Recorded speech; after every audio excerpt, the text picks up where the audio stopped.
Trump administration is using it?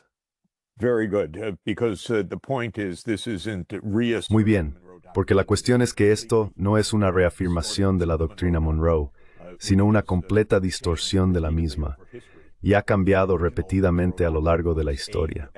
La doctrina Monroe original tenía como objetivo detener el colonialismo europeo en las Américas, pero ahora se interpreta como una licencia para la hegemonía estadounidense y el acoso descarado en la región. Así que cuando Trump afirma un corolario de la doctrina Monroe, en realidad no está hablando de la doctrina Monroe, está hablando de una versión trumpiana completamente diferente de la original. La doctrina Monroe fue enunciada en 1823. Fue el séptimo mensaje anual del presidente James Monroe al Congreso, y esto era solo una parte de ese mensaje. La propia doctrina Monroe contenía 3 principios fundamentales.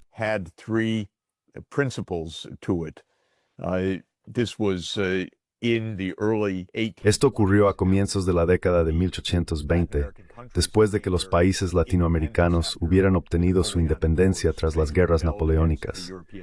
Se habían rebelado contra los imperios europeos y ahora existían naciones independientes en América Central y del Sur.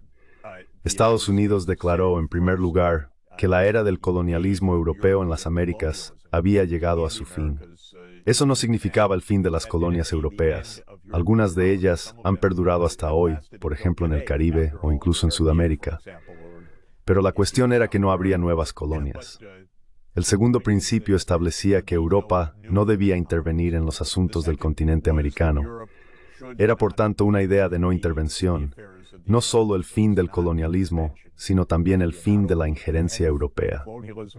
Recuerdo que esto era el apogeo del imperialismo europeo.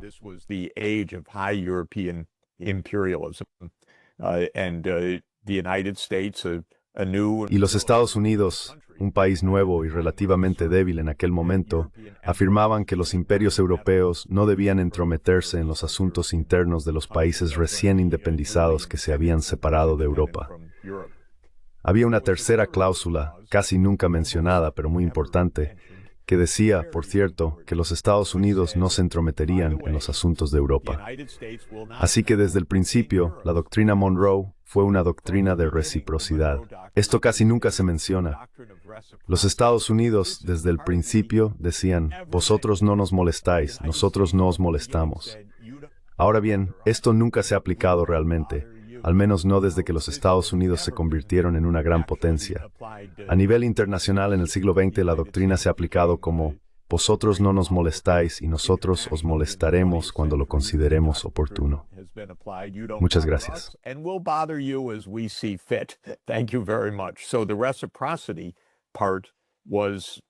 Así que la parte de la reciprocidad era muy importante en 1823. Pero luego se abandonó.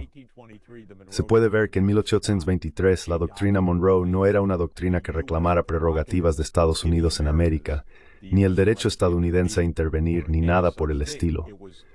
Era un mensaje a Europa. Detened vuestro colonialismo, dejad de interferir en los asuntos internos de América, y nosotros, los Estados Unidos, no interferiremos en los asuntos internos de Europa. Durante el siglo XIX, la doctrina Monroe se invocó en varias ocasiones.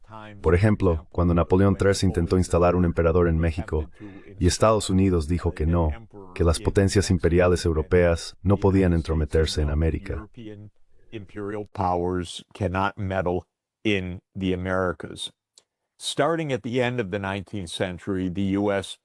A finales del siglo XIX, Estados Unidos había completado su conquista de América del Norte, que fue la principal expansión imperialista del país en ese siglo, la expansión continental. Pero una vez que el continente estuvo bajo control estadounidense, las acciones internacionales de Estados Unidos adquirieron una intención imperial. Ya a mediados de la década de 1890, el presidente Grover Cleveland invocó la doctrina Monroe para impedir que Gran Bretaña forzara un ajuste territorial entre Venezuela y la Guayana Británica. Este fue un ejemplo de cómo Estados Unidos afirmaba más reclamaciones, diciendo, nosotros vamos a decidir estas cuestiones, y no las potencias europeas. Después de todo, Gran Bretaña era la principal potencia mundial en 1895. Pero luego, en 1905, nuestro verdadero presidente imperialista Theodore Roosevelt formuló una corolario, y esto es muy, muy importante. Made a corollary, and this is very, very important. It also has a background, but the Roosevelt corollary También tiene un trasfondo. La corolario Roosevelt, en realidad en 1904, establecía que Estados Unidos asumía funciones policiales en el hemisferio occidental. Estados Unidos estaba allí para mantener el orden en el hemisferio occidental. Así que esto era muy diferente de la doctrina de 80 años antes. Ya no era solo una doctrina dirigida a Europa, era una afirmación del poder estadounidense en las Américas, según la cual Estados Unidos sería el policía de la región. Tiene un origen interesante, en realidad. Venezuela había incumplido el pago de su deuda externa en los primeros años del siglo XX, alrededor de 1902, creo, y Gran Bretaña envió buques de guerra, un caso de la llamada diplomacia de las cañoneras, al puerto de Caracas, y comenzó a bombardear la ciudad para exigir la reanudación del servicio de la deuda.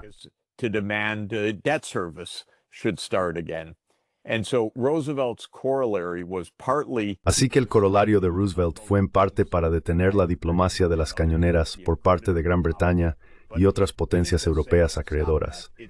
Pero no se limitó a decir, dejad de hacer eso, dijo, nosotros haremos de policía. Después del corolario Roosevelt, Estados Unidos intervino militarmente una y otra vez en el Caribe y en Centroamérica, desembarcando tropas en Cuba, Nicaragua, Haití o la República Dominicana, cuando lo consideró oportuno bajo el corolario que Roosevelt había introducido. Esto cambió para mejor en 1934, cuando Franklin Roosevelt asumió la presidencia y dijo, de acuerdo, vamos a poner fin a nuestra propia diplomacia de las cañoneras, vamos a dejar de intervenir con los Marines.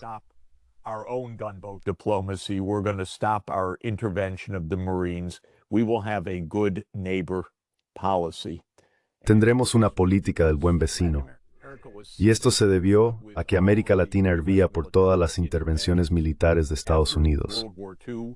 Después de la Segunda Guerra Mundial, y de manera muy importante, se adoptó un tratado continental, la Carta de la Organización de los Estados Americanos, en Bogotá en 1948.